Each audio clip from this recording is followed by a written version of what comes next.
What's going on, guys? Welcome back to another video. In this one, we're unboxing and setting up the 2025 Spirit Halloween Jack the Reaper animatronic. This guy retails for a ridiculous $330.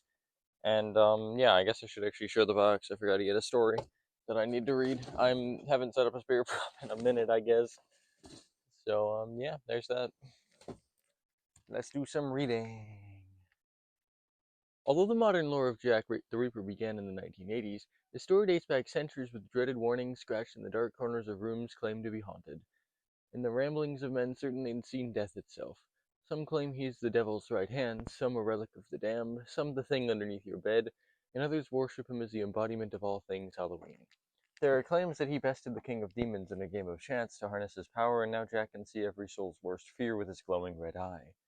However, one thing we know is true is if the sky begins to glow orange, the sounds of bat swirls about your ears, and you hear Jack's voice, you best have your affairs in order because you won't be long for this world or the next. That's cool. I like that story. Yeah. So this is a guy I attempted to set up at my spirit, and I kid you not, I could not do it. Um, the instructions make the least sense out of anything I've ever seen in my life. Even Nightcrawler is easier than And for those of you who own Nightcrawler, understand not that he's confusing, he's just really annoying. Same with that's good. Same with a lot of other SVI or not SVI, sorry, older crazy creates. They just don't exactly make sense. Did I get the right one? I did. So my store had one that we took the control box from to fix our display, and then Zombie Tech sent us another one so we could repackage it. And I wasn't sure if I grabbed the one that was repackaged or the brand new one. And I did grab the brand new one, which is good. Here's the scythe head. For those of you who do own Jack, though, you understand what I'm talking about with his setup. It's just atrocious for some reason. Worst part right there, the clothing. Motion tracking hand, which is cool. An arm, which isn't really important. Doesn't really important. Wow. That sure was grammar. A pole labeled D.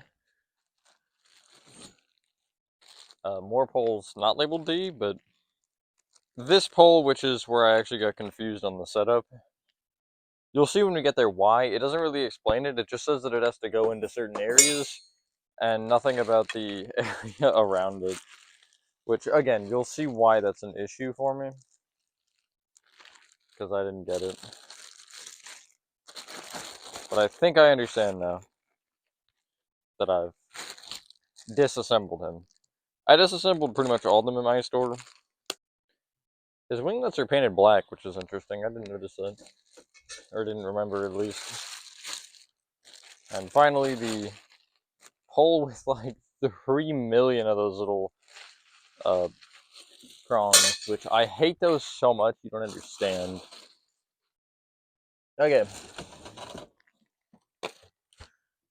Other hand. The cool part, aka his head. Allow me to get it out, though. I do like this props design overall. Whoops. I think it definitely could have been better, but it also could have been worse. So, yeah, adapter, cardboard, pieces. All pieces, every single one of them. Here is the arm with the motion tracking hand. I know that because the top is like thinner on it, and you'll see why. I didn't understand this when I was trying to take them apart, but I understand it now. You got one of the lower pieces, and you got the entire mechanism, which is very odd looking. Wow. Just such a strange looking prop. And I mean that more so like in the pieces. I mean, the way that he's assembled is kind of odd, but I think that's kind of part of his, appeal and look, is the fact that he looks like that. But, like, you don't see props with pieces like this, ever. Very unique. Instructions, and finally, cardboard, just kidding. Finally, the base, and a cotter pin that's off from something. Oh, I see it. I always find it funny how like carefully and I guess cautiously they box everything up. But then when I think about modern day shipping companies, I'm like, you know what? It's kind of valid, actually. Like, I really don't blame them. Anyway, he's got a little sheet that talks about the motion tracking, maximum range of 10 feet. Head and right arm will turn to resting position if it doesn't see anybody for 2 seconds. It'll track the first person it sees if there's more than one person until they leave or are blocked from view for over 2 seconds, in which case it will switch to the second person. That's actually kind of crazy. Track person sensor range prop will lock onto the first person it sees in its current facing direction. If no one else is in range, prop will return to its default position. Follow walking or jogging speeds will not track very fast movement. Size and shape of a person should not impact prop's ability to track. On. Activate indefinitely. Okay, whatever. So yeah, that's just other stuff. Anyway, I just thought that was kind of cool to read. Tell you all about. So, first step is putting B onto the base, and then having a whale of a time with the wing nut and the 7 million connectors. These are pretty easy. I might actually, what I'm going to do is I'm going to line them all up. Because there's a good chance that you could just like put one on and then be like, actually, just kidding, because you need this one to go through like that, you see what I mean? So, and then same thing here. So yeah, I'm going to just preemptively line them all up. And then I'll start popping them in. Next step is throwing C on, which is the one with the little pole coming off the side. Me to pan up. Oh, my bad, I didn't mean to shove that in your face. Oh, and the cotter pin came out, or the wing nut came out. I didn't realize it was that loose. Next up is throwing J onto that pole and C. What are you barking at, dogs? The train? I actually wouldn't be surprised. It only goes on one way, which is this way. So, do keep that in mind, I guess. Is sliding P the costume over J. So, I do have one tidbit of information that is useful here. If you open the clothing, that's R, so that's not it. That's also the hood, so that's not it either. You'll see he's got two armholes, alright? One of them should have like a piece missing on the shoulder. Let me see if I can find it. That is not the one you want to use. I should start. What? Oh, sandbag? I don't think that's a sandbag. I don't know what it is. Here are both arms, and you see, I think it's this side. Yeah, this side has this like hole at the top, kind of like on the shoulder. The other one is the one you want to slide over. And so it'll just kind of, slide over however, I guess. I don't really think it matters a ton. Next part is taking D and you're sliding M over it. So where is D? I don't actually see it. Is it under here? Aha, it's hiding. You're taking D and you're taking the one hand that has a hole in it and you're sliding it over. So I'm actually going to line this up properly just now. Kidding, that's not the side with the spring pin hole. Spring pin is at the back, which is there. And so I think the hand should go like that, right? Yeah, looking at the way that I'm grabbing the pole, that is correct. So it doesn't really matter how low you slide it. Just low enough so that way you can take the side head and pop it on top. And it'll kind of go, you can go I guess any way you want. But I have it going to where it's pointing like towards his wrist. And this all can just pop on top. And that should be his max height, I think. Maybe not, I don't know. That doesn't look quite like it is the top. But you got some Velcro you can connect around the hand. You actually have to slide the hand down first. And it'll kind of cover this pole down here. At least it should be able to slide over it. You might need to wiggle it a bit. And then he's got, I think, 3 Velcros in his sleeve. Not that one. Alright, because this is the bottom of the sleeve, so the, right? The center one will connect to his hand. Yeah, and then the other 2 will connect underneath. And yeah, you see from this point, I kind of have it a little twisted. So I'm going to try to just... You're taking E and you're popping it on. And yeah, I would maybe try to feed it through the clothes a little bit. Just since it'll have to anyway. Although it doesn't really matter a ton. Okay, so this is the step that made me lose my mind before. You have this funny little pole. Alright, this guy. The bent end is going to go at the bottom. So the straighter part will be the top. I need these scissors to help remove these cotter pins. Essentially what you're doing is through the back of the clothes, you have this bar here underneath the one arm that has the motor and everything. And you're going to have a thing that slides in there. And then you're going to go through the clothes and there's, I think, another Velcro strip somewhere. Yes, on the side of the long part, there's another Velcro strip. And as far as I'm aware, you're also going through that, or maybe you aren't. Because you go through the clothes, and then yeah, you should have to go through that if I'm correct. And you'll eventually slide into the bottom side. I get it? No. Let's say I'll slide these cotter pins in, and I have to slide them all the way in. Generally, you probably should. Desmodus taught me that the hard way on Halloween. He had one of the little bars pop out, and of course it wasn't the one for him. Thankfully, it was the one for his wings. So, yeah. Next up, so you have this hole in the top, and you're gonna want to do a little bit of exposing. This all will slide up, preferably. I'm gonna need to unvelcro this whole thing. Actually, I'm going to, just because. Slide all this up and over, and I'm going to keep sliding over this, and eventually this hole will end up being where that is, which is what you want, like that kind of. Hopefully you can see it.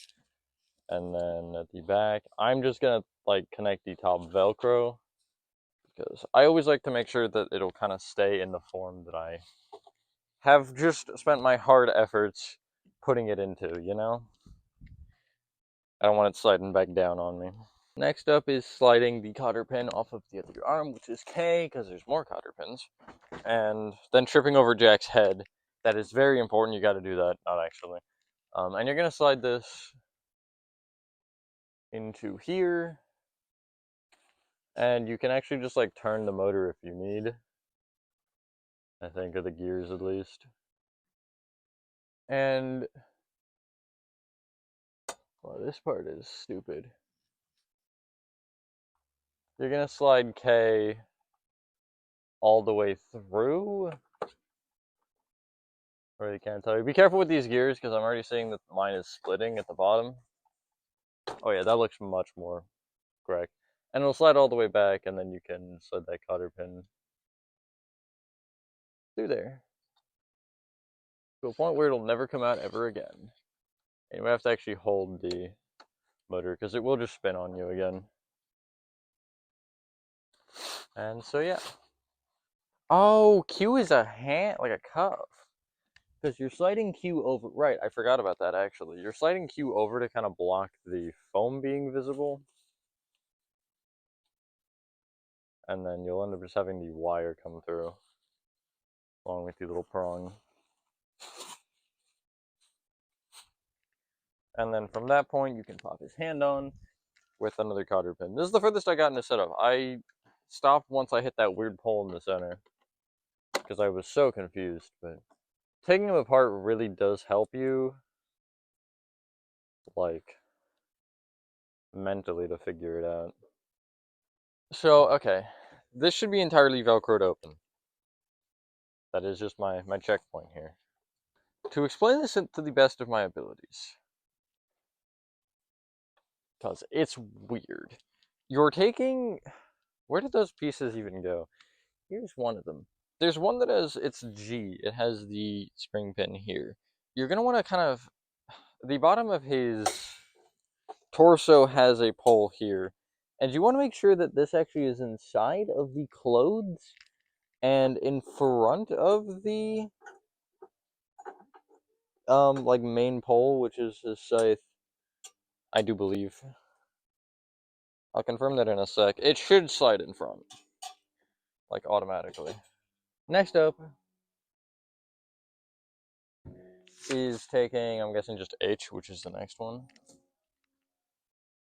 down there, and there's a cotter pin on G, and you're gonna take that off, obviously, because yippee. And it's kind of just the direction you would think. So like this, just continuing that spiral,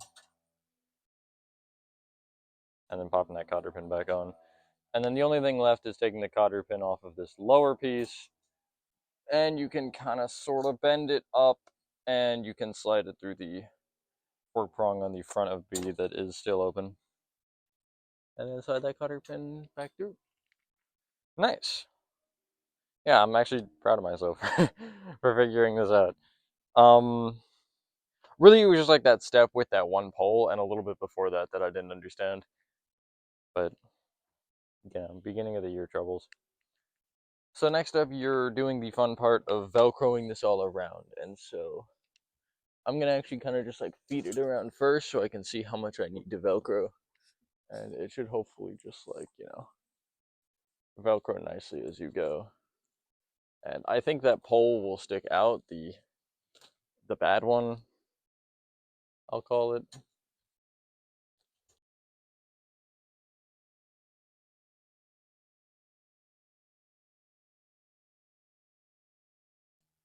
Because if you unvelcro the bottom here, and then you just kind of take it around the base, you can revelcro it here at the whatever side. For me, it's the front, and that'll cover up the whole base,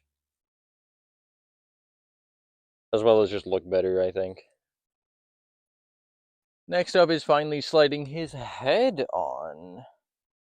I will get blinded by the sun. Oh my god. And his head will slide on like that. I will pop the hood on the head, which honestly could use some stuffing, I think. I just think that'd look a little bit nice to do. He's got Velcro at the back so you can open it. He's got one on the top of his head, and then one on either side. I think I got that one, yeah. And then you can just take it at the bottom and you can Velcro it under his mouth. It actually does have a wire in it, which is kind of nice, so you can pose it as you please. I think something like that looks decent. And I'm going to just kind of throw it over the front. And then I've got the head hole so I can take the head. I guess I'll disconnect the wire. And yeah, and again, you can kind of just like adjust all of it as you so please. Really, I think in general for the clothing, it could use some adjusting. Yeah, like I'm not really sure on this side. Looking a little strange. Alright, so I have the cord here. The motion tracking in my store has been a little goofy, so I'm not really sure what it looks like, but we're gonna hopefully find out.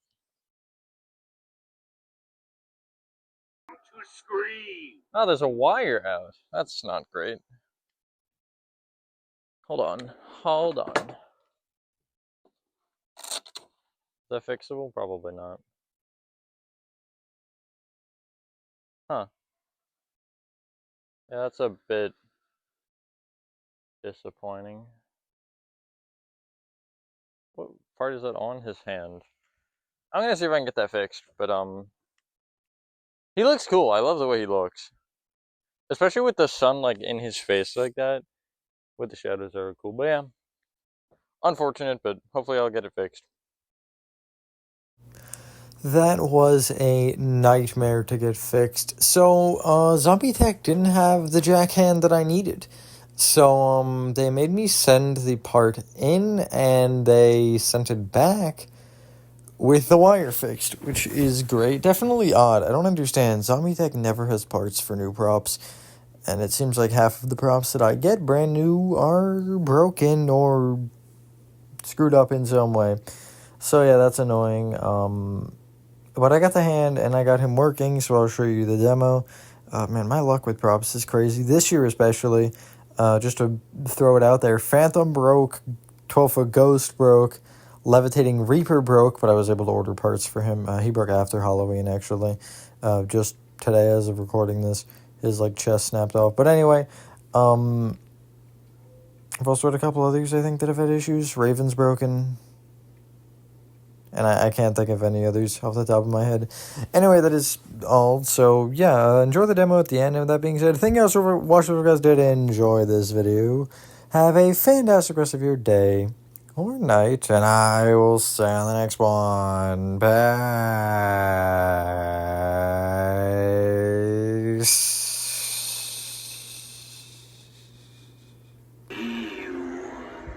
I follow you around every dark corner.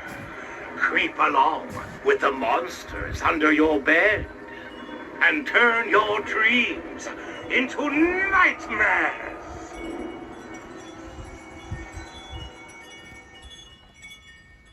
You think you can escape me? I am Jack the Reaper. I make the skies turn orange, the wind howl, and the bats swarm. There is no place my bone-chilling grip cannot reach.